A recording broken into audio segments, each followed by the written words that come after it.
হবিগঞ্জের বাহুবলে 4 বছর আগে নির্মাণ হলেও ট্রমা সেন্টার হস্তান্তর নিয়ে রয়েছে জটিলতা।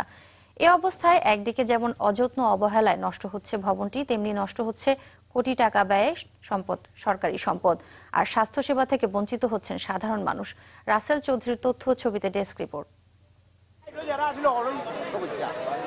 মহাসড়কে প্রায় ঘটছে দুর্ঘটনা, প্রাণহানি ছাড়াও এসব দুর্ঘটনায় আহত হন অনেকে। মহাসড়কের দুর্ঘটনার শিকার মানুষের দ্রুত চিকিৎসা সেবা দিতে ঢাকা সিলেট মহাসড়কের পাশে 2014 সালে নির্মাণ করা হয় ট্রমা সেন্টার। 3 তলা ভবনের এই সেন্টারটিতে নির্মাণে ব্যয় হয় 3 কোটি 18 লাখ টাকা। প্রয়োজনীয় চিকিৎসা সরঞ্জাম ও আসবাবপত্র থাকলেও দীর্ঘ 4 বছরেও স্বাস্থ্য বিভাগের কাছে ভবনটি হস্তান্তর করেনি গণপূর্ত বিভাগ। চিকিৎসা কার্যক্রম চালু না হওয়ায় ক্ষোভ সাধারণ মানুষের মধ্যে। ট্রমা সেন্টারের বিল্ডিং কোটি কোটি টাকা খরচ করে সরকার অবকাঠামো তৈরি করলেও এখন পর্যন্ত কার্যক্রম শুরু না হওয়ায় এলাকার জনগণ সেবা থেকে বঞ্চিত হইতেছে।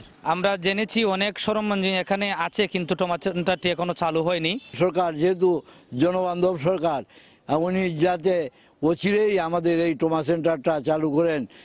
বিষয়টি নিয়ে পরস্পরকে দুষছেন হবিগঞ্জ গণপূর্ত বিভাগের নির্বাহী প্রকৌশলী এবং সিভিল সার্জন। ঠিকাদারের কাছ থেকে বুঝে নিবে গণপূর্ত বুঝিয়ে দিবে আমাকে।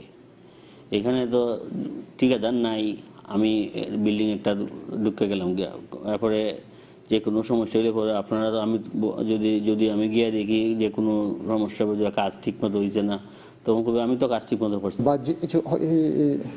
হয়েছে আমরা হচ্ছি ওনারা হস্তান্তর নেওয়ার এই প্রোগ্রাম গেলে আমরা টুকটাক যে সমস্যা আছে সেগুলো সব আমরা হস্তান্তর প্রস্তুত আছি।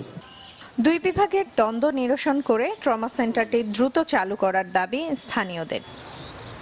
Desk report, channel 24।